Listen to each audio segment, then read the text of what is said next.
Bwana Yesu asifiwe wapendwa. Siku ya leo ningetaka niende moja kwa moja katika neno tunapochipua the origin of sin. Dhambi ilianzia wapi? Kwa sababu dhambi ndio shida ile kubwa sana inaosubua dunia yote, inaosubua watu wote. Ningetaka kwanza haraka sana upesi juu nimekuwa nikiongelelea juu Genesis chapter 3 mahali ambako dhambi iliingia ndani ya mwanadamu aliye Eve, na kupitia kitendo ile alifanya tukaona kwamba aliweza kuacha neno la Mungu, kwa sababu kuna neno lile walikuwa wamepewa na Mungu katika Genesis chapter 2 verse 16 and verse 17. Kwanza ningetaka nisome Mwanzo 3 kuanzia mstari wa kwanza. Basi nyoka alikuwa mwerevu kuliko wanyama wote wa mwitu aliowafanya Bwana Mungu. Akamwambia mwanamke, ati hivi ndivyo alivyosema Mungu, msile matunda ya miti ya bustani. Hapa tunaona nyoka, na huyu nyoka ni mfano tu. Yeye alikuwa mjanja, alikuwa mwerevu. Kwa hivyo ameingia ndani ya nyoka, akaweza kuuliza swali kupitia lile neno ambalo Mungu alikuwa amepea Adam katika Genesis chapter 2 verse 16 and 17. Na tulionelea mahali pale Genesis 2 and 16 kuna ile neno Mungu alikuwa amepatia Adamu, na nitakuja kuangalia hivyo kwa sababu hii ndio mara ya mwisho nitakuwa nikiongelelea hiyo maandiko ama mahali dhambi iliingia ndani ya mwanadamu.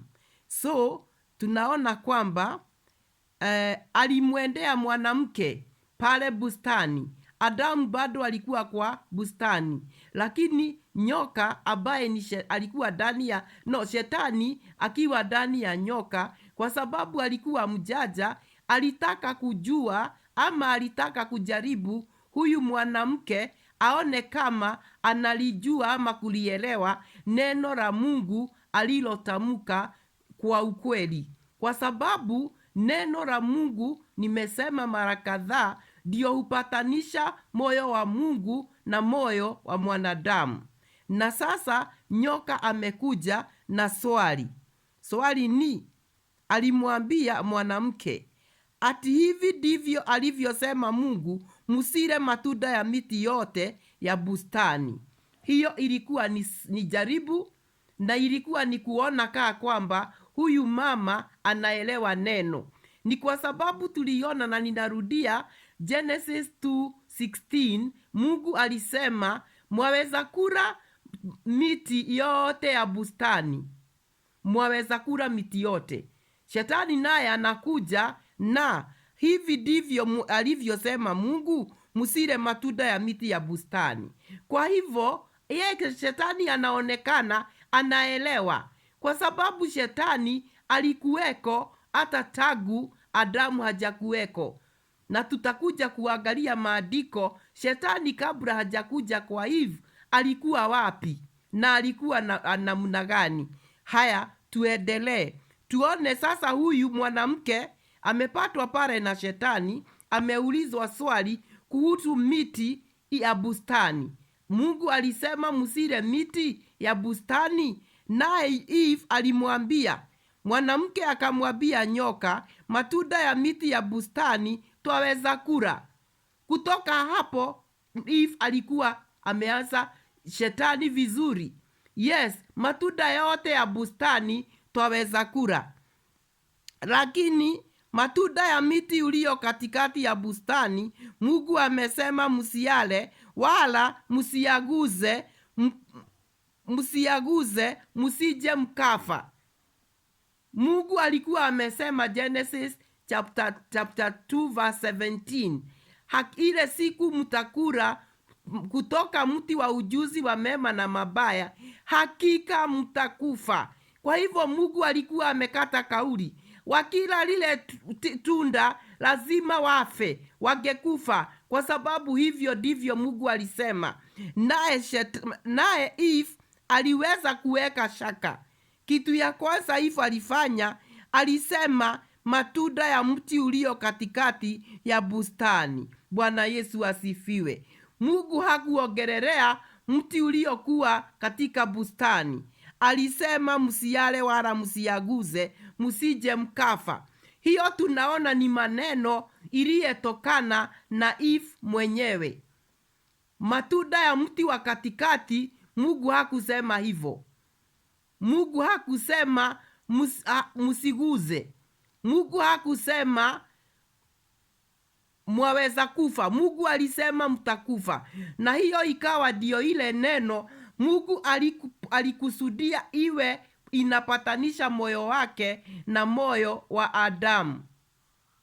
Na wakati Adamu na bibi yake Eve waliweza kukaa kwenye lile neno, tunaona kwamba Adam alikuwa mkamilifu mbele ya Mungu.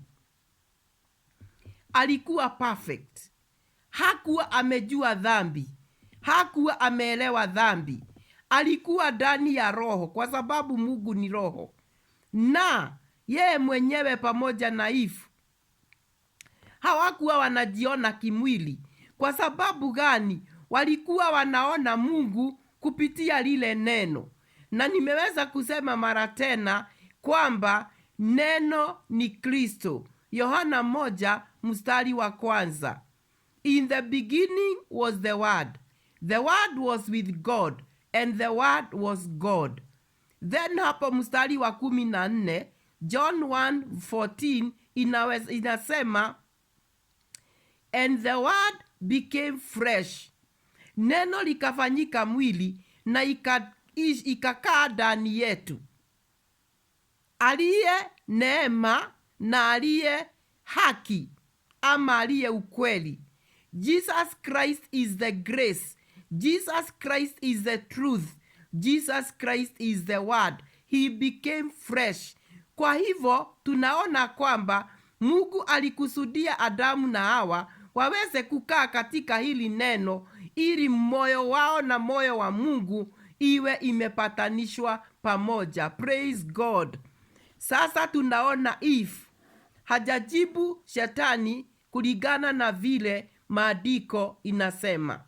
Na kwa hivyo shetani akaweza kuelewa moyo wa huyu mwanamke hauna neno la ukweli, kwa sababu shetani hapo Genesis 3:4 alimwambia nyoka, akamwambia mwanamke, hakika hamtakufa. Mungu mwenyewe alisema watakufa. Lakini shetani alipojua huyu moyo wa huyu mama haina neno la ukweli, aliweza kumconfuse, ama aliweza kupanda mbegu ya kishetani ndani ya moyo wake. Praise God. Mwanzo Mungu alikuwa amepanda mbegu yake mwenyewe kama Mungu. Alikuwa amepanda utakatifu. Alikuwa amepanda haki ndani yao kupitia lile neno alisema. Na walikuwa wanaishi na haki ya Mungu. Na wakiwa kaa pale bustani, walikuwa wanakula matunda na walikuwa wanakula boga katika lile bustani. Na Mungu alikuwa anakuja kuwatembelea. Genesis 3:8. At the cool hour of the day, God was coming to visit them. Hawakuwa na dhambi. Mioyo yao ilikuwa safi. Na hawakuwa wanaelewa dhambi hata kidogo. So nao tunaona sasa shetani amekuja to exchange, to steal the true original word of God. Ameweza kusema hamutakufa. Hamutakufa. Tuendelee hapo Genesis 3:5. Kwa maana Mungu anajua ya kwamba siku mtakayokula matunda ya mti huo mtafunuliwa macho, nanyi mtakuwa kama Mungu, mkijua mema na mabaya. Arai. Mungu alikuwa ameambia Adam, ile siku mtakula mti wa ujuzi wa mema na mabaya, aliuita jina ujuzi wa mema na mabaya, hakika mtakufa. Shetani naye amekuja na shaka. ameweza kuiba, anataka kuiba, anajaribu aweze kuondoa huyu mwanamke ama huyu mwanadamu kutoka kwa Mungu, aondoe patanisho ile ilikuweko kati ya mtu ya mwanadamu na Mungu, na anamwambia hakika hamutakufa. Ate Mungu anajua ya kwamba siku mtakayokula matunda ya mti huo mtafubuliwa macho, nanyi mtakuwa kama Mungu mkijua mema na mabaya. Sasa wapendwa, hapo Genesis chapter 1 verse 26, Adam aliumbwa kwa mfano wake Mwenyezi Mungu. Adam alikuwa roho, alikuwa ndani ya roho, hakuwa na mwili. Hello? Kwa hivyo sasa shetani alikuwa amekuja anasema mtafubuliwa macho muwe kama Mungu. Kuna Biblia zingine ukisoma unaona King James Version hiyo Mungu, mtafubuliwa macho muwe kama Mungu, ama your eyes will be opened and you will be like gods. Hakumaanisha Mungu wa ukweli, alikuwa anataka kuwa confuse. Naye huyu mwanamke sasa alipojua ashaiba moyo wa Eve kutoka kwa neno la Mungu, ameweza sasa kuweka uongo wake. Tujue ya kwamba shetani alikuja kwa mfano wa nyoka, ameweza kuiba moyo wa Eve kutoka kwa Mungu. Sasa anaweka neno lake, maneno yake. Eve naye verse 6, Genesis 3:6, mwanamke alipoona ya kuwa ule mti wafaa chakula, wapendeza macho, nao ni mti wa kutamanika kwa maarifa, basi alitoa katika matunda yake akara, akampa na mumewe, naye akara. Oh dear me. Sasa ile mti walikuwa wanatazama, wanaona Mungu ndani ya hilo neno. Sasa wamedanganywa. There has been exchange of heart. That is the fall of man.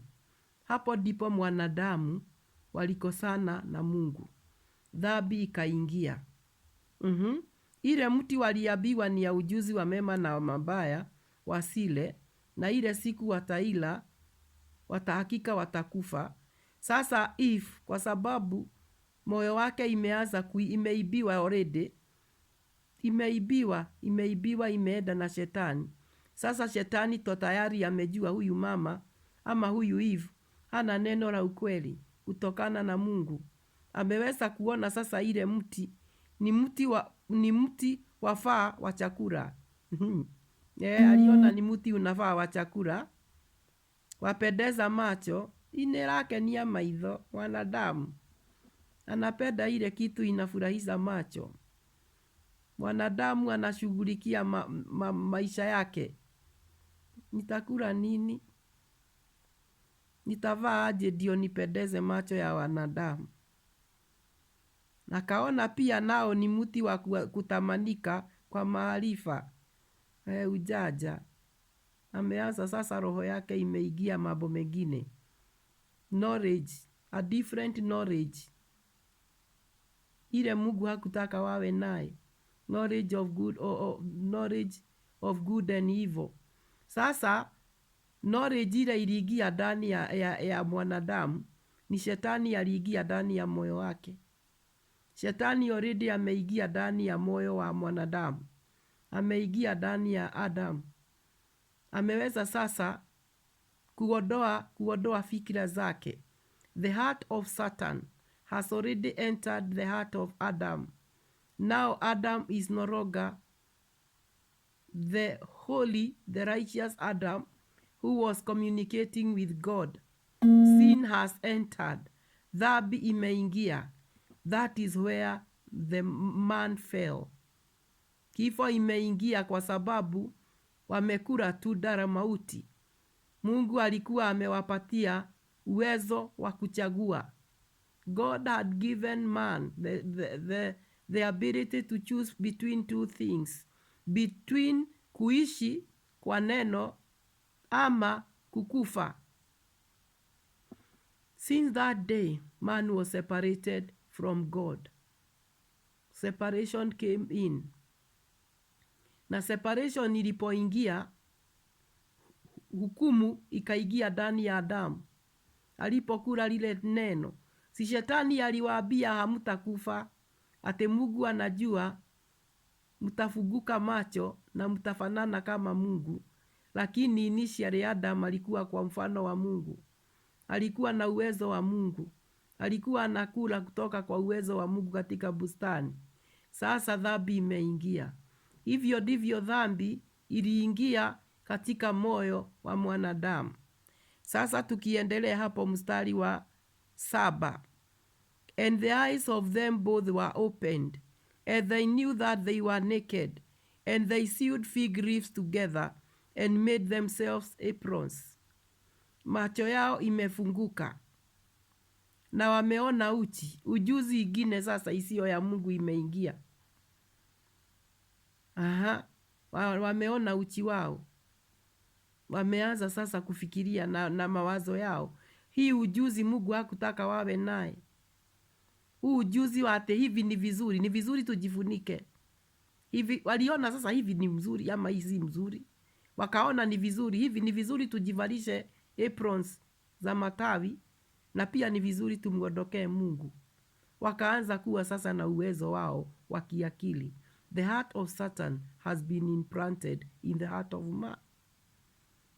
God had implanted the heart of God in man in Genesis chapter 2 verse 16. Walikuwa wadumu katika hilo neno wakiwa bustani ili waweze kuendelea neema, ushauri wa Mungu. Sasa mioyo yao imeondolewa, na from that day kisha Adamu wakasikia sauti ya Bwana Mungu akitembea bustani wakati wa jua kupunga. Adamu na mkewe wakajificha kati ya miti ya bustani, Bwana Mungu asiwaone.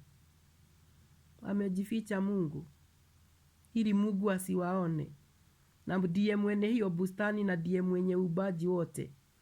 Bereni Adam alikuwa anatawala hiyo bustani. Mamlaka yote ilikuwa chini ya Adamu. Wanyama wote walikuwa chini ya Adamu. Alikuwa anawatawala. Lakini kuanzia saa hii utenganisho umeingia. Separation has come. That is how Adam was separation from God. Na ni yeye alijiondoa. Wapendwa, hiyo ndio dhambi. Kujiondoa, kuacha neno lile la ukweli, lile linadumu, linafaa lidumu, lile linapea mwanadamu haki mbele za Mungu, lile linapea mwanadamu amani, lile linapea mwanadamu uzima. Adam alikuwa right. He was in the right of God. Ameingia kwenye giza, total darkness. Previously he was in the right of God, given the choice to make choices, the right to make choices, to live or to die. He has left life. He has taken death. Mauti imeingia ndani ya moyo wake. Hatujaona Adamu aliyekufa kimwili. Tunaona Adamu aliyekufa kiroho. Sin has entered. The same way sin was implanted, in the same way righteousness was implanted in the heart of Adam in Genesis chapter 2 verse 17. If they obeyed the word in Genesis 2:16 and 17, their fellowship with God would continue. Hivyo ndivyo Mungu anataka tuishi. Tuishi katika ushirika na yeye. Tuishi katika umoja na yeye. Aweze wakuwa anaona mioyo yetu. Sasa macho ya kimwili imefunguka. Previously they were implanted with the seed of righteousness, haki. Sasa wamejiondoa katika ile haki ya Mungu. Wamekuwa corrupt. Wamekuwa condemned. walijiondoa kwenye uwepo wa Mungu hata kabla Mungu hajafika. Mpendwa, jiangalie wewe, uko ndani ya lile neno la ukweli lililoandikwa kwenye Biblia, kwa sababu hivi ndio ilikuwa kusudi ya Mungu, aweze kuwa na ushirika na mwanadamu milele. Separation has come. Ameanza kujishughulikia, amejiondoa kwenye uwepo wa Mungu. Verse 8. No, Genesis chapter 3 verse 9. Bwana Mungu akamuita Adamu, akamwambia, uko wapi? Adamu weha. Kwa sababu sasa ako kwa mwili, ako ndani ya mwili. God is spirit. God can only communicate effectively with the spirit man through his word. The word of God is meant to enrich the spirit man. The standard of God is holiness and righteousness. Alitaka Adamu aweze kuishi kwa utakatifu, ili aweze kuwa na mawasiliano na yeye, iwe awe amepatanishwa na Mungu. Sasa hata Mungu hampati, kwa sababu ameingia ndani ya mwili. Spiritually amekufa, haonekani kwenye uwepo wa Mungu. Ukitaka kuwa kwenye uwepo wa Mungu milele, ni lazima uwe kwenye ndani ya neno lake, na ndani ya neno ya Mungu ni Kristo. Nilisema kwamba katika John chapter 15 verse 3, Yesu Kristo alisema, nyinyi ni wasafi kwa sababu ya lile neno nililo wafunza. John chapter 17 verse 17. We are sanctified through the word of truth. Neno la Mungu ndio linatuosha. Neno la Mungu ndio linatakasa mwanadamu. Mwanadamu anafaa akule neno. Neno ndilo mkate wetu wa kila siku. Neno ndilo linapatanisha mwanadamu, na sio neno tu, ni lile neno la ukweli lililoandikwa kwenye Biblia. Sasa giza imeingia ndani ya mwanadamu kupitia uasi wa Adamu. Ameacha neno, naye Mungu sasa ameingia pale, amekuja. Na Adamu alipoulizwa na Mungu, aliambiwa na nani? Ako uchi. Sikiza vile aliambia Mungu. And he said, I heard thy voice in the garden, and I was afraid, because I was naked, and I hid myself. Nilisikia sauti yako bustani, nikaogopa kwa kuwa mimi ni uchi, nikajificha. Nani alimwambia yeye ni uchi? Nani alimwambia yeye ako uchi? Dhambi inaleta mauti. Adam